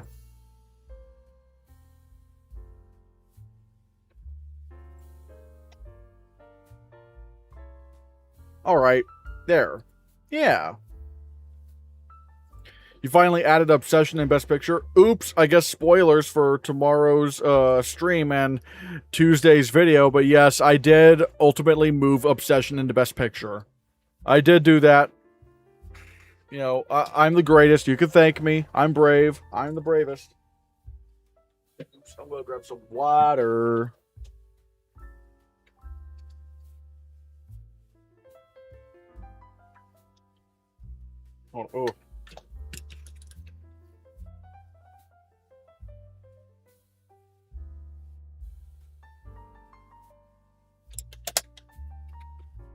Oh. How many obsessions do you have Obsession getting? I think 4. Yeah, 4. Best Picture, Best Actress, Best Original Screenplay, which I'm not gonna lie, this could have a chance to beat Wild Horse. If Martin McDonagh still has just not any luck at all in winning a screenplay Oscar, I think Obsession is right there. It is right. It is the audience sensation. It is a crazy original concept. As long as it's in, if it's in Best Picture, it could win original screenplay. It could. That's not hard for it to do. So yeah. We'll just have to see where Wild Horse... But admittedly, it's going to be a little bit hard because Obsession is not eligible for Writers Guild. So it would need to rely on Golden Globe, Critics' Choice, and BAFTA. BAFTA's going to go for Wild Horse 9. The Globes might do Wild Horse 9, but then again, it is the new Globes. Maybe the new Globes aren't as like gung-ho on McDonagh. And so far, the past 3 years of the new Globes, they have given Best Screenplay to the eventual Oscar winner. Because they had Anatomy of a Fall, Conclave, and One Battle After Another. All 3 of those went to the best, went to a movie that ended up winning a screenplay Oscar. So there is that. Do you have Backrooms as its, for production design as its only nomination? I don't think it's going to get nominated for production design. I don't. I would love it to, but it's not going to. At best, it is looking at Critics' Choice. That is about it. And I see you also have Indy Never Ready winning lead actress. I do. I feel like maybe she could win lead actress after all, because nothing is really convincing me. Now, granted, we are in August, and who knows what the fall festivals will have. But, you know, Mikey Madison, is she going to win a second Oscar for Social Reckoning? I don't know. Renate Reinsve, she's probably not going to win for Fjord. Julianne Moore, I am still keeping an eye on, because if the debut's in Best Picture, then she is absolutely win competitive. Olivia Wilde, I don't know if she wins.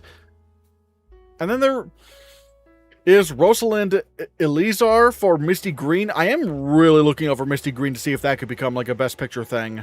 We'll have to see. But yeah.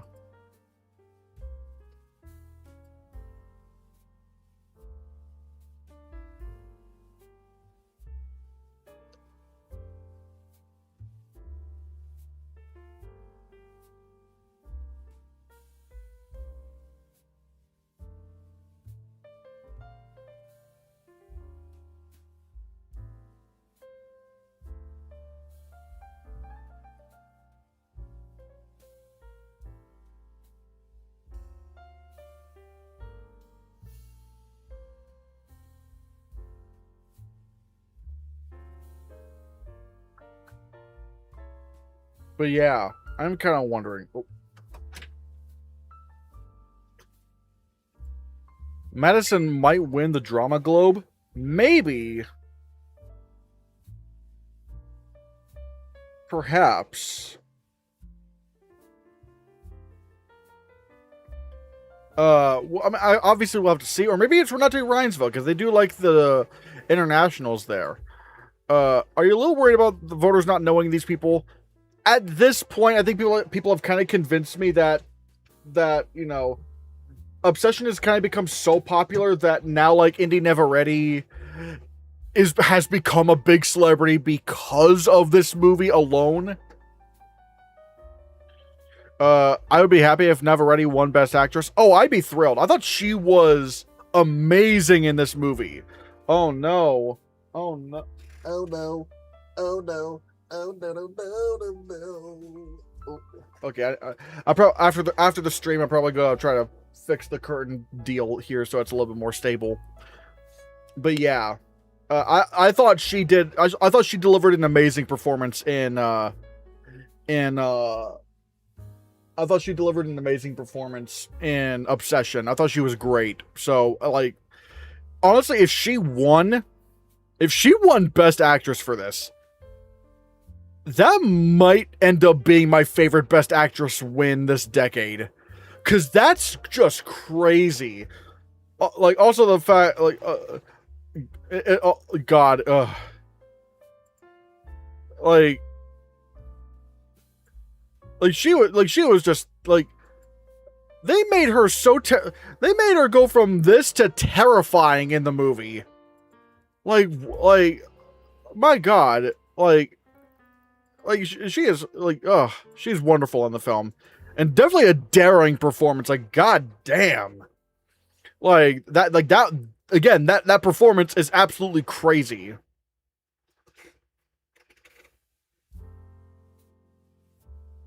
Ugh, stupid fly.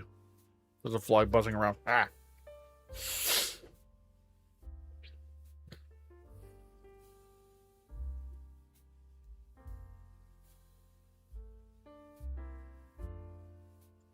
Wouldn't she be like one of the youngest people to win in this category and possibly leading categories as a whole? I don't know. Let me look and see.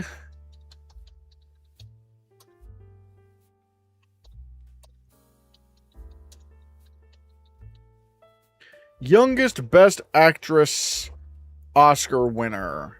Let me look in the category. Actually, I could probably just pull it up.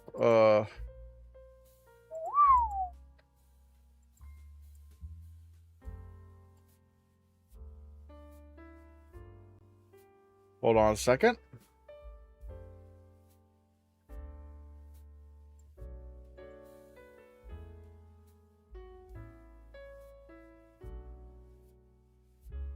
All right. Let's see.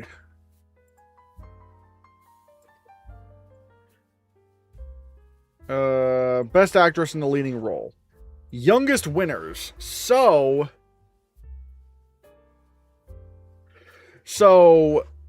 the youngest is Marlee Matlin for Children of a Lesser God at the age of 21 years and 218 days old. Like, so basically, like 21 years old. Like, my God. And the Jennifer Lawrence for Silver Linings Playbook is number 2. God, she was 22 at the time. And then Mikey Madison is all the way at number 9. At 25 years, 342 days old. Now, this will be at the time of winning. And right now, Indy Navarrete, yeah, she's 25 years old. But how old would she... Like, let me look at how old would she be? Okay, so by the time the Oscars happen, she's probably going to be 26. She might... Actually, wait. When are the... 99th Academy Awards? Okay, so she would... Okay, so she would... If she wins, she would crack the top 10 youngest lead actress winners by mere days. By mere days. Like right before her 26th birthday. So she would be at number 10 if she were to win this category. Oh! Oh!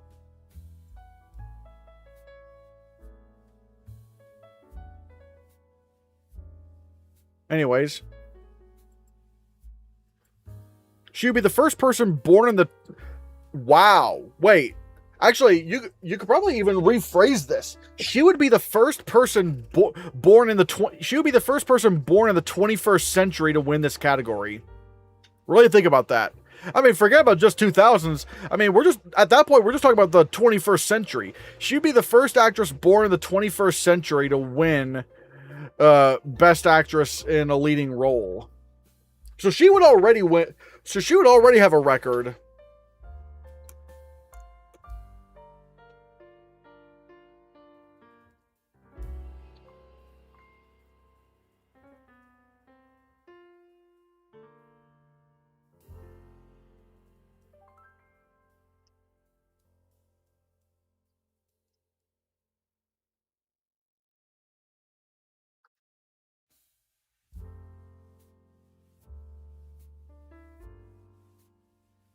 Let me look. Oh, oldest nominees. Oh yeah, Christopher Plummer. God damn, 20. Wait. Shit, dude, 20. That's crazy. And I'm pretty sure the youngest winner was, yeah, Adrian Brody. Yeah. God, 29 years old. That's still older than me.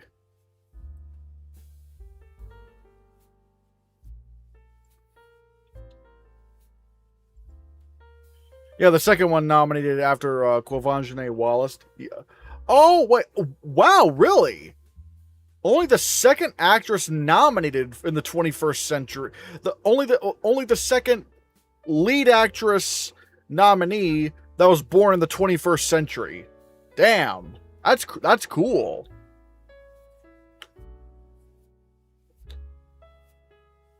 I still need to see Beast of the Southern Wild. Yeah, they live to give the more older people wins in lead actor. Yeah, that's true. Yeah.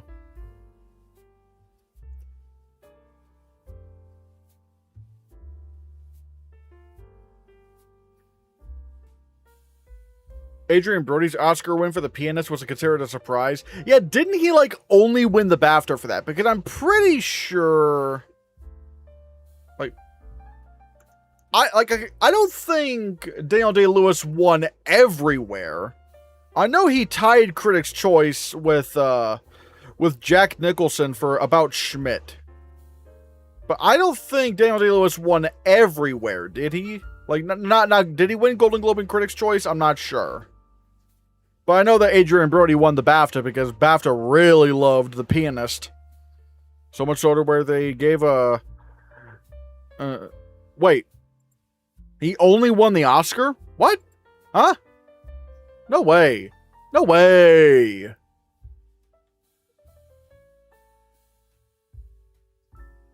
Let me look at 2002. I guess we're going on a field trip. Seatbelts, everyone! Please let this be a normal field trip. Okay, so Adrian Brody won for The Pianist. Screen Actors Guild Awards. BAFTAs. Golden Globes. Okay, Screen Actors Guild Awards, Daniel Day-Lewis, Gangs of New York. Wow, the BAFTAs gave it to Daniel Day-Lewis. Golden Globes? Oh, so Jack Nicholson won for About Schmidt. Alright. And then the Critics' Choice Awards, I'm pretty sure they... So yeah, it was a tie between Daniel Day-Lewis and Jack Nicholson. But I guess it was really expected that Daniel Day-Lewis would just take it. Yeah, Daniel Day-Lewis won BAFTA. Okay, so... Damn, so, like, he won nothing. Like, so, Adrian Brody, I guess he was considered a surprise because he won absolutely jack shit. Ew. Ew. Maybe this might be the worst Oscar win ever. Not Adrian Brody, but, like, Roman Polanski. Like, that right there might be the worst Oscar win in history. Like, what are we doing? Roman Polanski, God.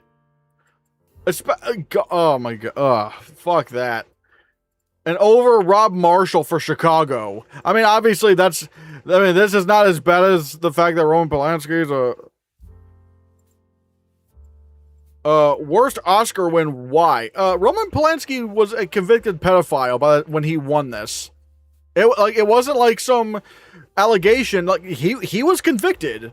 He was, and he couldn't even accept the award because he fled to France to escape prosecution. Because if he ever stepped foot in the United States, he would rightfully be arrested. So yeah, no, that might be the worst Oscar win ever. Yeah. It's weird Chicago wins Best Picture without director and screenplay. Screenplay I can understand because like it's really hard for stage adaptations to win writing, even though with Chicago there is even though with Chicago it did. I think the reason why it got nominated, a lot of people say it got nominated because it won Best Picture. I don't think that was the case. I think the reason why is because Chicago was in its presentation was wildly different from the stage show. Like wildly different. Because it's not just taking the stage show and just making a movie version of it. No, it changed the entire format to where like you would bounce back and forth between the real world and the musical world, and and like some people would say, well, isn't that just editing? Well, you have to put that into the script first. And I think that idea, the conceptualization of all that, and kind of putting things in a different context is why Chicago was nominated for adapted screenplay. It wasn't because it was, it's not because it was just straight up winning Best Picture. It's because it radically changed the format of the story. Still, it should have won director. A lot of stage play adaptations won the screenplay Oscar, but never a stage musical adaptation. That's what I'm saying, because even then, when it comes to stage shows, like just stage dramas, stage play adaptations, it's still hard to get a nomination because, again, they usually still just do the show beat for beat. Even The Father, even though that was technically based on a play, The Father made itself different from the stage show because they kind of put you in his mind. Like, they change the set, they change a lot of things, they use editing to its advantage, which again, you have to put that into the script first. So because they changed it for the film medium specifically in a way you couldn't do on stage, that's why The Father got in for Best Adapted Screenplay. I would have voted for Gangs of New York for picture or director. Better than Roman Polanski for director, I'll tell you that. It kind of makes no sense that Day-Lewis won BAFTA. I guess in the context of The Pianist did so well at BAFTA, you would expect them to just do Adrian Brody. Probably. Rob Marshall did use the same style in 9, which was not from the same writer of Chicago. I have not seen 9, but from what I understand, it doesn't quite, at least from what I've heard, it doesn't work quite as well in 9 as it did for Chicago.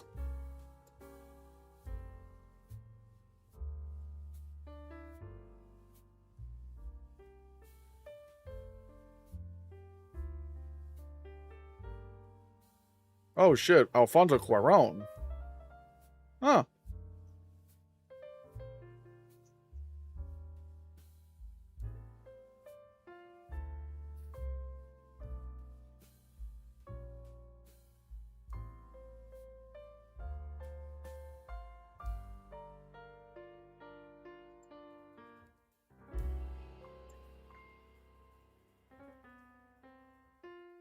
I have 3 writing categories: Best Screenplay, Best Adaptation, and Best Original Story. Overkill, I know, but I like to give stage adaptations nominations only in Best Screenplay.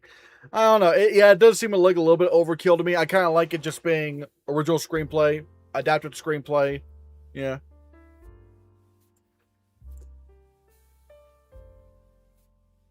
Just want to point out, but BAFTA also nominated Treasure Planet for Animated Feature.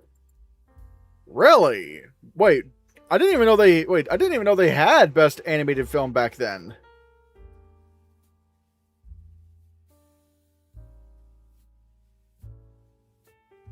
Wait, did they? Wait.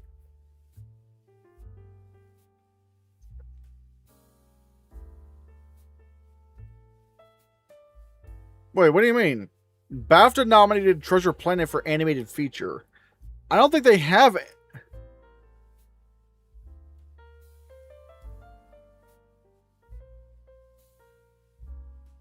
I don't think they have animated feature.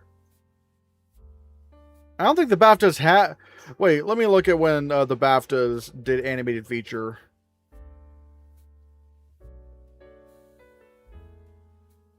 Wait, they used to do this in like the 80s and shit? Like what? Yeah, okay, yeah, no. The BAFTAs reintroduced that into the in 2006.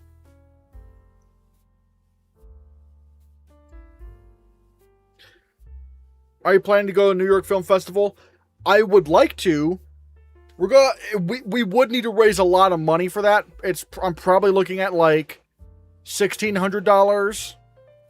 I mean, so far, I mean, we got, so far we got like probably I'm going to assume like around 140 right now, so that's a lot. I'm probably reading the Oscars. It probably was the Oscars, yeah. But yeah, I would like to go to New York Film Festival.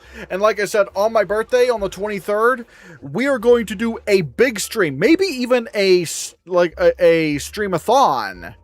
Where you guys help me out with, where we try to raise money for me to go to New York Film Festivals. Also, in musicals, I always credit lyricists as screenwriters, unless it's a jukebox musical. That's an interesting concept, actually. Crediting the lyricists, because the music is very much intertwined with the screenplay.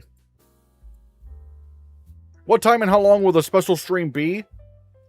Not gonna lie, maybe at, like... I'm wondering if I should try to do 24 hours. I wonder if I should try to do 24 hours. I have to think about that. I have to think about that. Because that's going to be a long ordeal. Happy early birthday. Well, thank you, Joey Herrera. Thanks.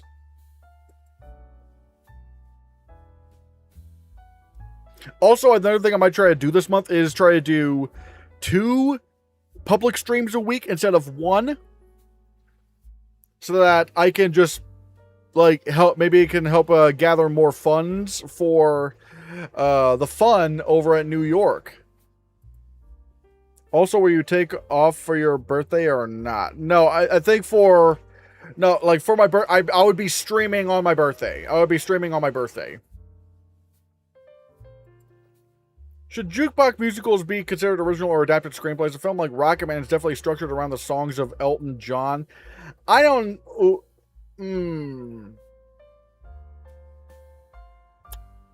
That's tough, because I don't know if the screenplay category... That really is tough. Like... Huh.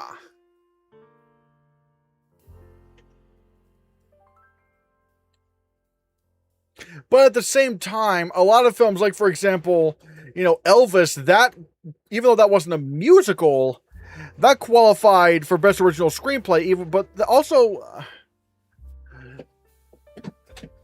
Because even though they did play a lot of the songs, it still wasn't, the movie itself wasn't based on an original, was still based on, or was still not based on previously published source material. So yeah, I don't know. From work, I think I'm already going to be off work. Like that's already going to be a day where I'm not going to be scheduled. For work. I think this year I was already not scheduled to work on my birthday. Hopefully. Ugh. But generally it's like I don't think I would be like, I think that's just happening right now.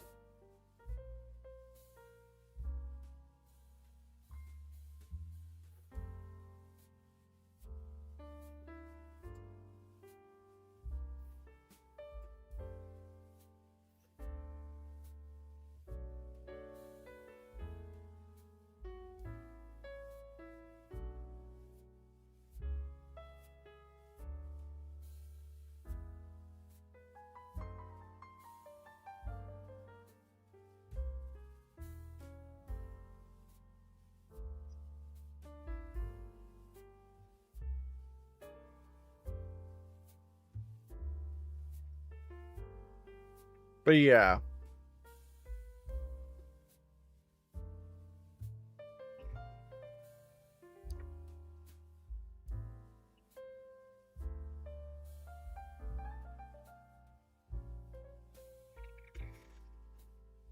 So, it is a little slow right now. I wonder if I should get ready to head off. Unless people have more things to say right now. Because it has been 2 hours for this stream. I don't know. What do you guys think? Do you guys still have some stuff to say?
Do you think Social Reckoning is in trouble for not going to festivals? Probably not. Because its films are usually audience hits, so I can't really say that it's in trouble. I don't know. Are you looking to check out films from all sections of the festival? I've not really done anything like this before, so I'm not exactly sure. I would, like to see a lot of the big contenders. That's kind of where I'm kind of wanting to do with the whole thing. So, I'm not sure.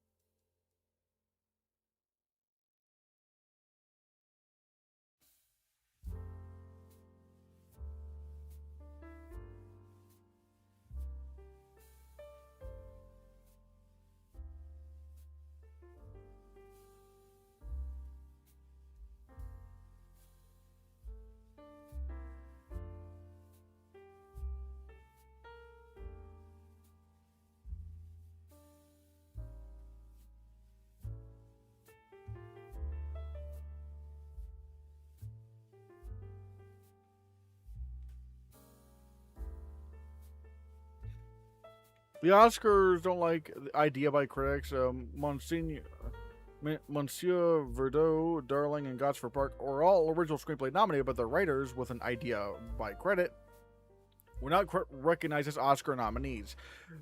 That's interesting. Huh. Which is kind of unfortunate because then Robert Altman would have won a competitive Oscar for Gosford. Huh. I mean, I guess they're like, I don't know. Idea by and story by, wouldn't that be the same thing though? Because they do qualify story by credits, so maybe I don't know enough about that.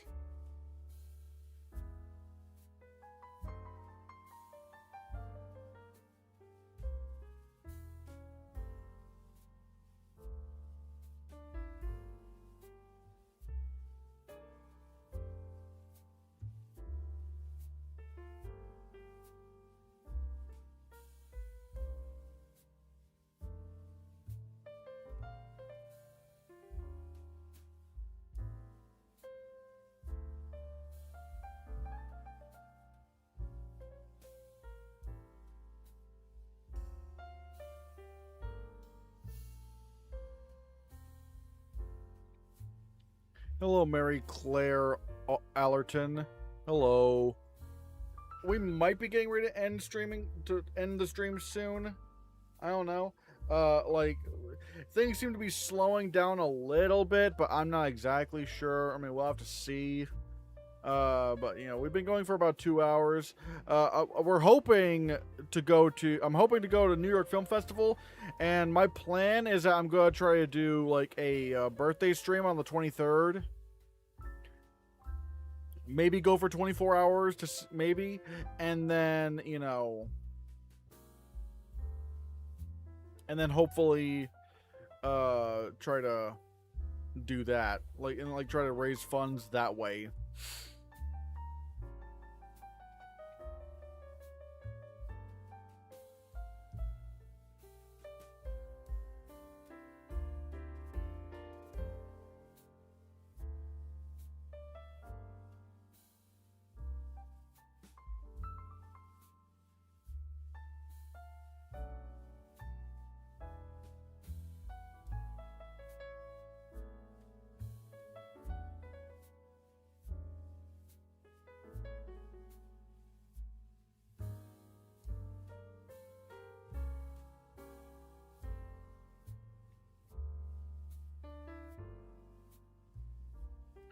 The same thing happened with Designing a Woman, which had a credit listing from a suggestion by Helen Rose. Ooh, that's interesting.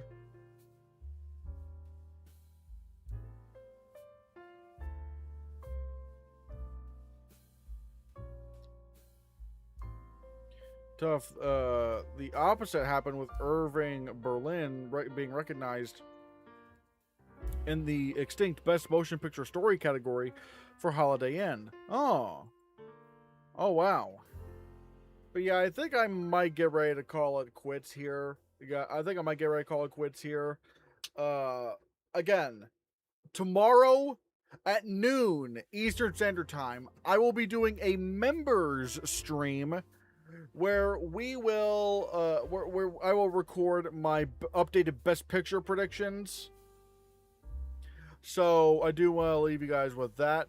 So if you are a member, please hop on to the members stream tomorrow, because that's going to be fun. And also at some point later this week, I will do another stream because I'm going to try to do 2 public streams a week. So we can hopefully get the funds for me to head on over to New York Film Festival. But yeah.